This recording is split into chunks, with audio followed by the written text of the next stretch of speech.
Hello students, मैं अंजलि पयाल स्वागत करती हूँ आपका आईसीटी वर्चुअल क्लासरूम देहरादून से। कैसे हैं आप सब लोग? उम्मीद करती हूँ आप सब लोग अच्छे होंगे और अपनी लाइफ में बहुत बेहतर कुछ कर रहे होंगे। आज हम बात कर रहे हैं क्लास 12th की केमिस्ट्री की, और जैसा कि आपको पता है हम लोगों का 7th चैप्टर यहाँ पर चल रहा है, द पी ब्लॉक एलिमेंट।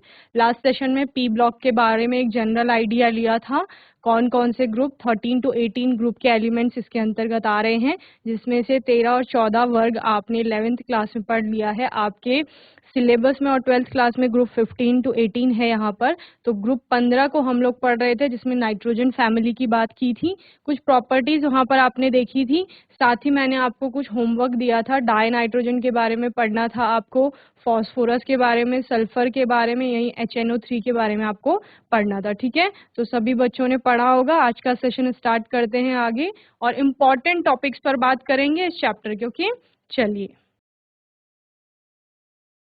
तो क्या क्या पढ़ा था हमने? पी ब्लॉक एलिमेंट यानी कि आपका वर्ग 13 से, मॉडर्न पीरियोडिक टेबल जो आपकी है आधुनिक आवर्त सारणी, उसमें वर्ग वर्ग 13 से लेकर वर्ग 18 तक के जो तत्व हैं वो आपके किसके अंतर्गत आते हैं? पी ब्लॉक के अंतर्गत आते हैं। क्यों? क्योंकि इनका जो आखिरी इलेक्ट्रॉन होता है वो पी सबशेल में जा रहा होता है, एंटर कर रहा होता है। ठीक है, बाह्यतम कोश के लिए आपने जनरल इलेक्ट्रॉनिक कॉन्फ़िगरेशन क्या देखा था? NS2 NP126 देखा था। ठीक है ना, यानी जो सबसे बाहरी शेल होगी उसमें जो इलेक्ट्रॉन पाए जाएंगे वो कहाँ एंटर कर रहे होंगे? N नंबर की जो शेल होगी उसके S वाले सबशेल में आपके 2 इलेक्ट्रॉन जाएंगे, और P वाली सबशेल में 1 से लेकर के 6 तक इलेक्ट्रॉन जाएंगे। ये इनका जनरल इलेक्ट्रॉनिक कॉन्फ़िगरेशन होता है for the outermost shell. ठीक है, यानी अगर 13 से लेकर 18 तक के सभी तत्वों को आप देखो तो सबके इलेक्ट्रॉनिक कॉन्फ़िगरेशन में ये वाला आपको लास्ट में देखने को मिलेगा। ठीक है ना, बाकी आपने कुछ यहाँ पर प्रॉपर्टीज की बात की थी कि किस किस प्रकार से चेंज हो रही हैं, जैसे कि नाइट्रोजन फैमिली जो कि ग्रुप 15 है आपका, उसकी बात हुई थी। नाइट्रोजन फैमिली क्यों कहा जा रहा है? क्योंकि इसका पहला तत्व आपका नाइट्रोजन है, फिर आपका फास्फोरस आ जाता है, then arsenic, then antimony, then bismuth उसके बाद। ठीक है, इस प्रकार से जब आप वर्ग में ऊपर से नीचे की ओर चलते हैं, यानी नाइट्रोजन से बिस्मथ की तरफ चलेंगे, तो कई सारी प्रॉपर्टीज में आपको चेंज आते हुए दिखेगा, जैसे कि आप 10th क्लास में भी पढ़ चुके हैं जब आप मॉडर्न पीरियोडिक टेबल की प्रॉपर्टीज पढ़ते हैं कि गुण किस प्रकार से बदल रहे हैं।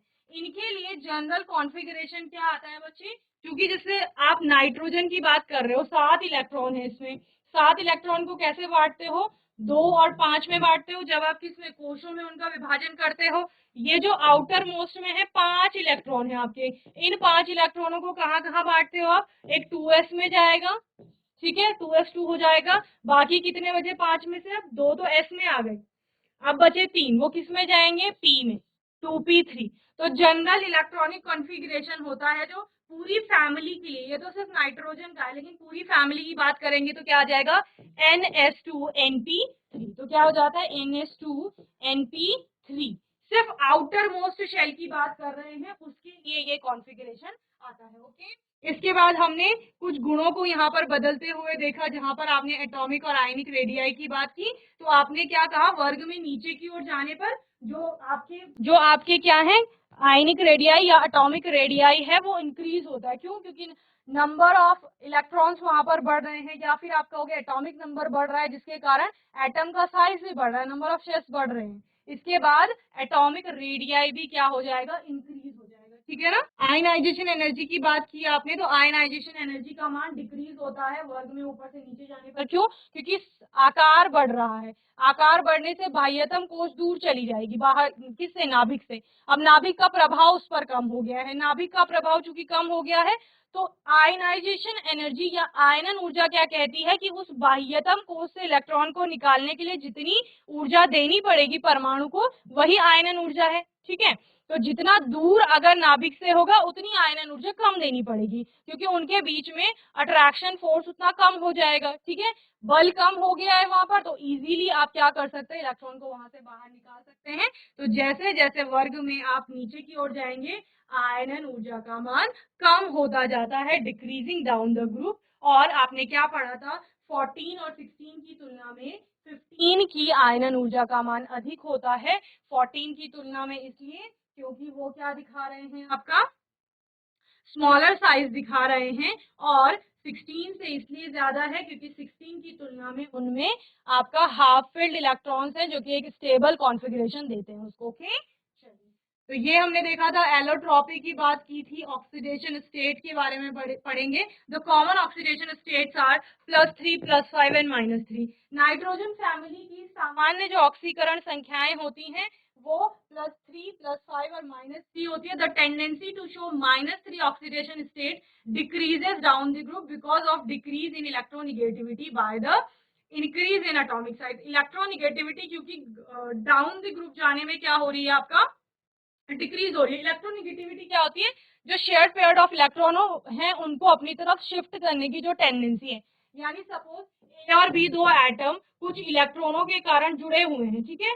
अब इनमें से एक परमाणु आपका ऐसा होगा जो इन शेयर्ड पेयर ऑफ इलेक्ट्रॉन को अपनी तरफ खींचेगा, तो जो इनको अपनी तरफ शिफ्ट करेगा थोड़ा, सपोज बी ने कर लिया, तो बी आपका क्या होगा, ज्यादा इलेक्ट्रोनिगेटिव एलिमेंट होगा, ठीक है। तो वही कहा जा रहा है क्योंकि इलेक्ट्रोनिगेटिविटी डिक्रीज कर रही है, जो एटम्स की या एलिमेंट्स की टेंडेंसी है इलेक्ट्रॉन को अपनी तरफ खींचने की, वो घट रही है वर्ग में नीचे की ओर जाने पर। इसीलिए जो -3 ऑक्सीडेशन स्टेट है वो भी उसकी सक्रियता आप कहेंगे या उसका पाया जाना भी आपको कम दिखाई दे रहा है जब आप वर्ग में नीचे की तरफ चल रहे हैं। The stability of +5 oxidation state also decreases, whereas stability of +3 oxidation state increases due to inert pair effect. Inert pair effect के कारण +3 ऑक्सीडेशन स्टेट आपको नीचे की तरफ जाते हुए अधिक मिलती है जबकि +5 नहीं मिलती है। ओके, चलिए, nitrogen shows oxidation state from -3 to +5, ठीक है। -3 से लेकर +5 तक, तो क्या आ जाएगा, -3, -2, -1, +1, +2, +3, +4, +5। तो ये सारी ऑक्सीडेशन स्टेट आपको नाइट्रोजन शो करेगा। Nitrogen and phosphorus with oxidation state from +1 to +4 undergo oxidation as well as reduction in acidic medium. This process is called disproportionation. Okay, तो ये आपने इतना पढ़ लिया, यहाँ पे आपको रिएक्शन भी दी गई है, ठीक है। सिर्फ आपको पूछा जाएगा इसमें कि नाइट्रोजन की आप ऑक्सीडेशन स्टेट बताइए, ठीक है। मैंने आपको होमवर्क में क्या दिया था, डाई नाइट्रोजन दिया था। डाई नाइट्रोजन क्या है, नाइट्रोजन के दो मॉलिक्यूल, दो एटम्स एक साथ हैं, एक मॉलिक्यूल बना रहे हैं N2 जिसे कहा जा रहा है, वही आपका क्या है, डाई नाइट्रोजन है, ठीक है। तो एक नाइट्रोजन, दो नाइट्रोजन, दोनों के बीच में त्रिआबंध बनता है यहाँ पे। Dinitrogen makes up to 78% of the earth's atmosphere and it is the most abundant element present in the air and the seventh most abundant uncombined element found in the universe.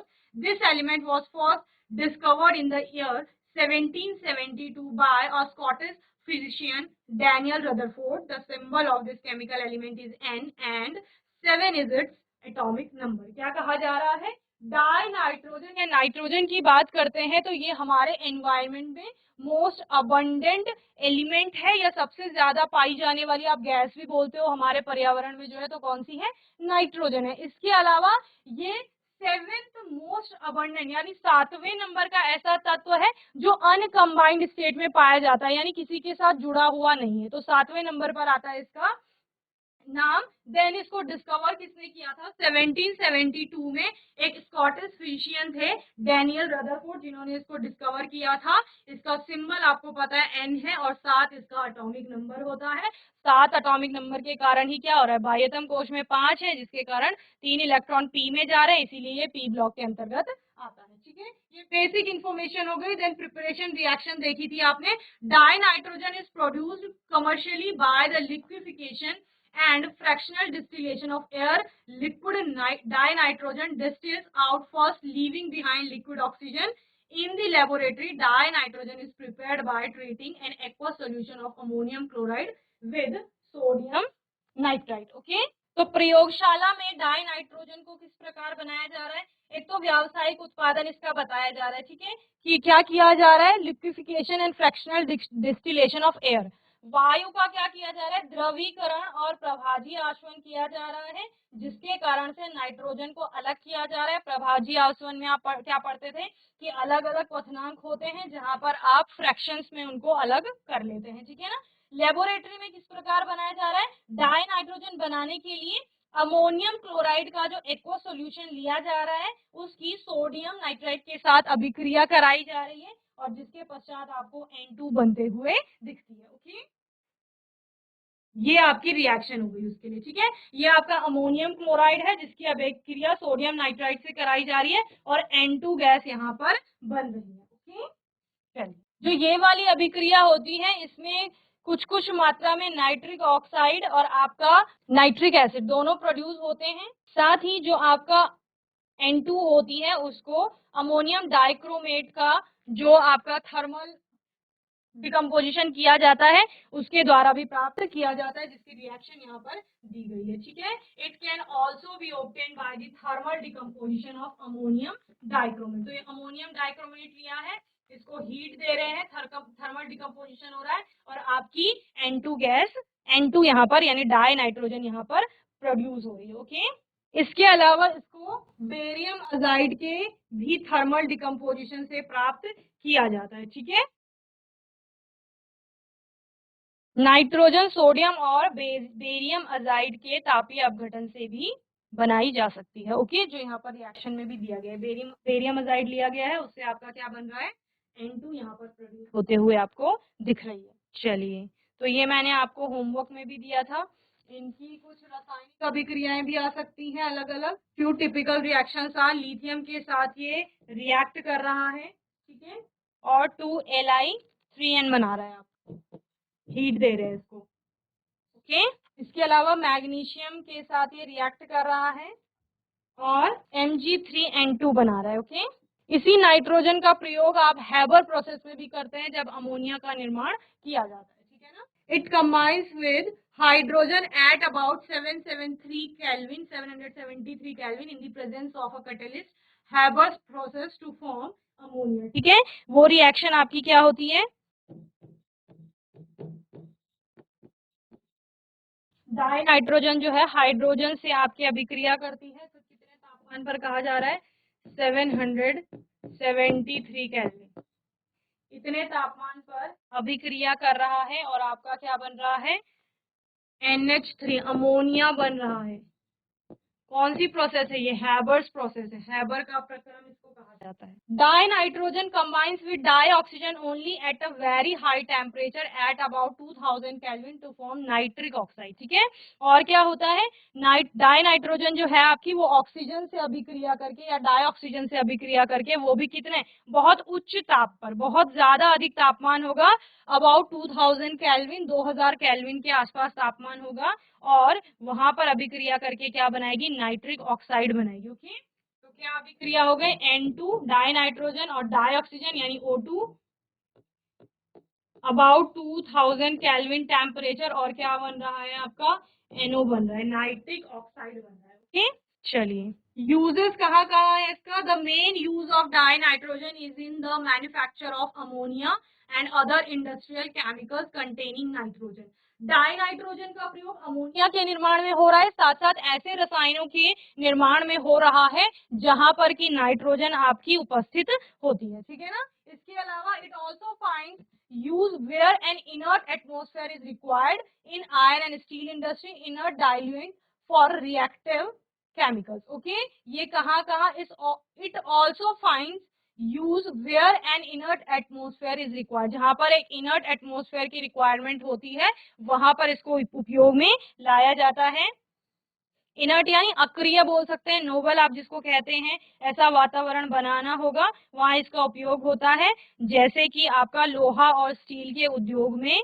और liquid dinitrogen is used as a refrigerant to preserve biological materials, food items and in cryosurgery. Okay, जितने भी आपके क्या क्या कहा जा रहा है, बायोलॉजिकल मटेरियल्स हैं या फिर आपका फूड आइटम्स हैं, उनको प्रिजर्व करने के लिए भी इसका प्रयोग किया जा रहा है, या क्रायो सर्जरी में भी इसका उपयोग हो रहा है। ठीक है, अमोनिया के बारे में पढ़ेंगे, अमोनिया क्या होता है, NH3 होता है, एक नाइट्रोजन के एटम 4 हाइड्रोजन के एटम से जुड़ा हुआ रहता है। ठीक है ना, इस प्रकार से इसकी प्रिपरेशन आप कहाँ से देखते हैं, सबसे पहले यूरिया से इसका निर्माण किया जाता है। ठीक है, यूरिया क्या होता है आपका, NH2CO NH2 होता है, उससे इसका निर्माण किया जाता है। तो पहला आएगा प्रिपरेशन, यानी बनाया किस प्रकार जाएगा, फ्रॉम यूरिया, तो ये यूरिया है, यूरिया की जल के साथ अभिक्रिया हो रही है, और यहाँ पर फिर आपका लास्ट स्टेप में क्या बन रहा है, अमोनिया आपको बनते हुए दिखेगा यहाँ पर।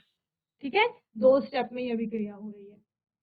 From ammonium salt and caustic soda line, ammonium salt, ammonia के जो लवण होंगे उनसे इसको प्राप्त किया जाएगा अमोनिया को। तो अमोनियम सॉल्ट की अभिक्रिया किससे कराई जाएगी बच्चे, कॉस्टिक सोडा या कैल्शियम हाइड्रोक्साइड से क्रिया कराई जा रही है, और उसके पश्चात इसका विघटन हो रहा है, जिसके पश्चात आपको अमोनिया बनते हुए दिख रही है। तो अमोनिया का सॉल्ट, अमोनियम क्लोराइड ले लिया आपने, कैल्शियम हाइड्रोक्साइड से उसकी अभिक्रिया कराई, तो यहाँ पर विघटन हुआ, जिसके पश्चात आपको अमोनिया बनते हुए दिख रही है। ओके, ये दूसरी अभिक्रिया है। On a large scale, it is prepared by Haber's process. ये important है, हाबर का या हैबर का प्रक्रम, हैबर्स प्रोसेस कभी कभी पूछ लेता है।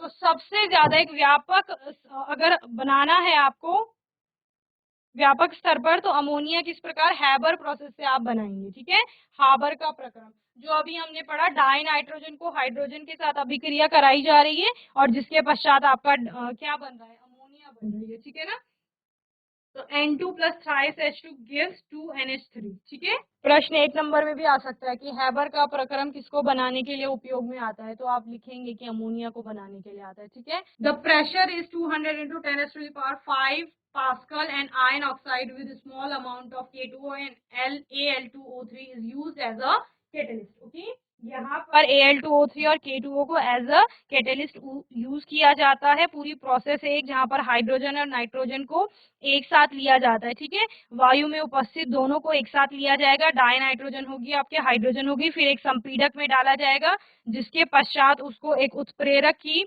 और आयरन ऑक्साइड जो है Al2O3 और K2O की उपस्थिति में उसको प्रवाहित किया जाएगा, और बाद में आपको NH3 बनती हुई दिखेगी, और साथ में जो N2 और H2 अनरिएक्टिव है वो फिर से बाहर आ जाएगा, फिर पंप की मदद से उसको दोबारा संपीडित करके क्या किया जाता है, NH3 बनाया जाता है। स्ट्रक्चर ऑफ NH3 की बात करेंगे तो स्ट्रक्चर किस प्रकार से है, जैसे यहाँ पर आपको दिख रहा है, नाइट्रोजन 3 तो आपके कोवेलेंट बॉन्ड्स बना रहा है हाइड्रोजन के साथ, और बाकी उसपे 2 लोन पेयर ऑफ इलेक्ट्रॉन्स होते हैं। ठीक है, नाइट्रोजन में आपने क्या बोला था, बाह्यतम कोश में 5 इलेक्ट्रॉन है टोटल, तो एक एक इलेक्ट्रॉन तो ये बॉन्ड पेयर में आ गए, इसके जो हाइड्रोजन से बॉन्डिंग कर रहा है वो 2 इलेक्ट्रॉन यहाँ इसके लोन पेयर में आ जाते हैं। ठीक है ना, बॉन्ड लेंथ की बात करेंगे तो हाइड्रोजन और नाइट्रोजन और हाइड्रोजन के बीच में बॉन्ड लेंथ कितना है, 101.7 पिकोमीटर का है, और बॉन्ड एंगल की बात करेंगे तो 107 डिग्री 8 मिनट का आपको बॉन्ड एंगल देखने को यहाँ पर मिलेगा। ठीक है, प्रॉपर्टीज क्या क्या है अमोनिया में, it is a colourless gas with a pungent smell,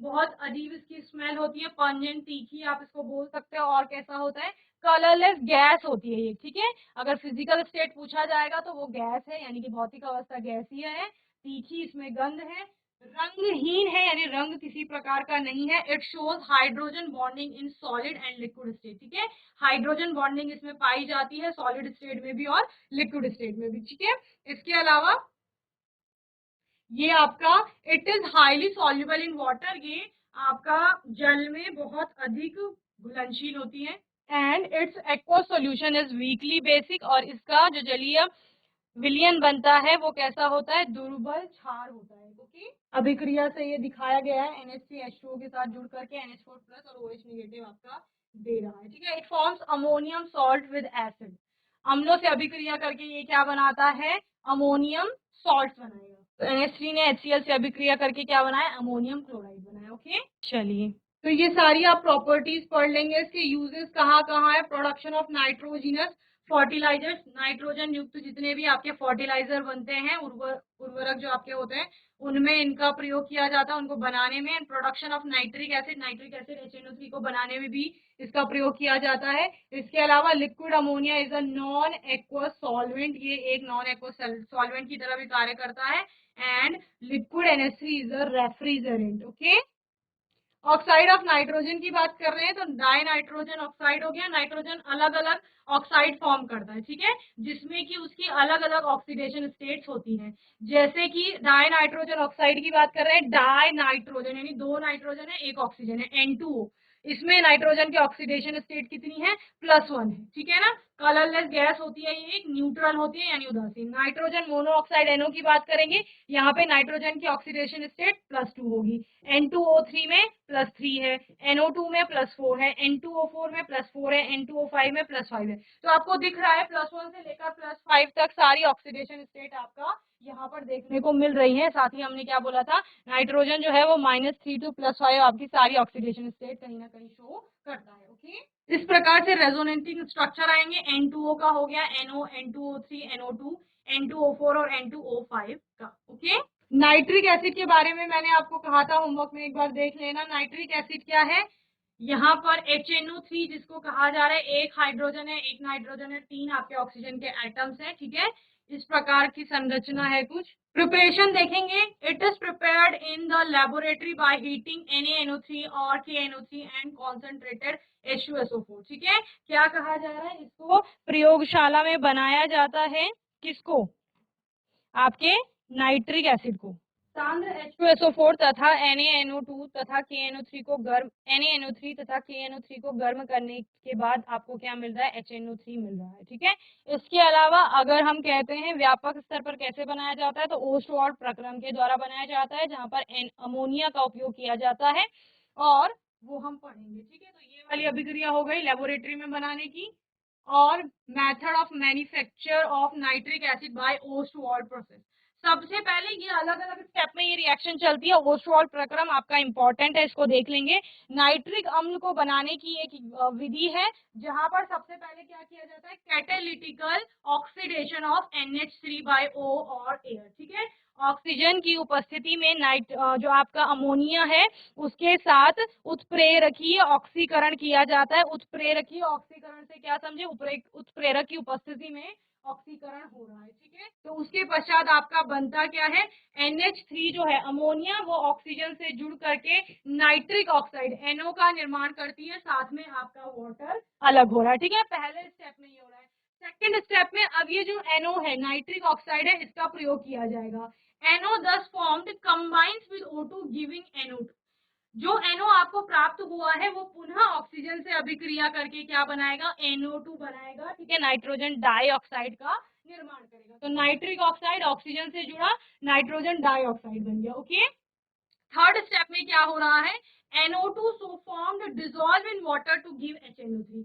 अब जो यहाँ NO2 बनी थी, इसको पानी जल में डिजोल्व किया जाएगा, घोला जाएगा, और घोलने के पश्चात आपको नाइट्रिक एसिड बनता हुआ दिखेगा, ठीक है। और यहाँ पर आपको क्या मिल रहा है, नाइट्रिक ऑक्साइड भी बन रहा है, ठीक है। ये तो नाइट्रिक एसिड हो गया HNO3, इसके साथ नाइट्रिक ऑक्साइड भी बन रहा है। और ये नाइट्रिक ऑक्साइड आपने कहाँ यूज किया था, सेकेंड स्टेप में यूज किया था, इसलिए आप कहते हैं कि ये पुनः चक्रित करके दोबारा इसको क्या किया जाता है, NO को प्रयोग में लाया जाता है, और फिर से HNO3 को आपका प्राप्त किया जाता है। समझ रहे हैं ना, क्या करना है, कुछ नहीं करना है, अमोनिया लेना है। अमोनिया को आप क्या करेंगे, ऑक्सीजन से अभिक्रिया करा देंगे, जिसको आप कैटालिटिकल ऑक्सीडेशन कह रहे हैं, ऑक्सीजन की उपस्थिति में। तो पहले स्टेप में नाइट्रिक ऑक्साइड बन गया आपका। ये नाइट्रिक ऑक्साइड को अगेन आप ऑक्सीजन के साथ कंबाइन कराएंगे, नाइट्रोजन डाइऑक्साइड फॉर्म हो जाएगा। देन नाइट्रोजन डाइऑक्साइड को आप जल में घोलेंगे या उसके साथ अभिक्रिया कराएंगे जल के साथ, तो HNO3 बन जाएगा, साथ में नाइट्रिक ऑक्साइड बन रहा है।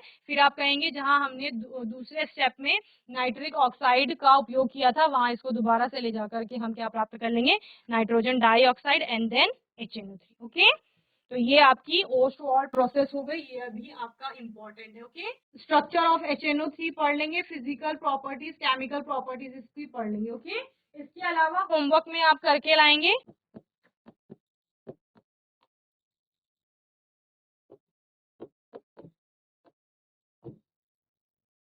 कांटेक्ट प्रोसेस है आपके यहाँ पर, संस्पर्श प्रक्रम, उसको आप अच्छे से पढ़ लेंगे, ठीक है। तो इस चैप्टर को आज हम यहीं तक पढ़ेंगे, आने वाले सेशन में हम एक नए चैप्टर की बात करेंगे। ओके, यहाँ पर सल्फर आपने पढ़ लिया होगा, और मैंने आपको क्या कहा था, फास्फोरस के बारे में पढ़ लेंगे। संस्पर्श प्रक्रम जो है उससे आपका H2SO4 का निर्माण होगा। ओके, कुछ इसके क्वेश्चन है जो हम बाद में देखेंगे। हैबर्स प्रक्रम हो गया आपका, साथ ही ये इम्पोर्टेंट है, और संस्पर्श प्रक्रम जो है वो इम्पोर्टेंट है। इसके अलावा जो संरचनाएं हैं, फास्फोरस हो गया, सल्फर हो गया, इनके जो आपके एटम्स पाए जाते हैं अलग अलग, उसमें उनके बारे में लिखेंगे, पढ़ेंगे अच्छे से, ठीक है ना। तो मैं उम्मीद करती हूँ आज का सेशन आपको अच्छे से समझ में आया होगा। इस चैप्टर में बाकी जो भी इम्पोर्टेंट है वो आप लोग पढ़ लेंगे, ठीक है ना। समय मिलेगा बाद में तो हम दोबारा इस चैप्टर के जो कुछ टॉपिक्स रह रहे हैं अभी भी उनको हम देख लेंगे, ठीक है। आने वाले सेशन में डी ब्लॉक की बात करेंगे हम लोग। तब तक के लिए आईसीटी वर्चुअल क्लासरूम से जुड़ने के लिए धन्यवाद।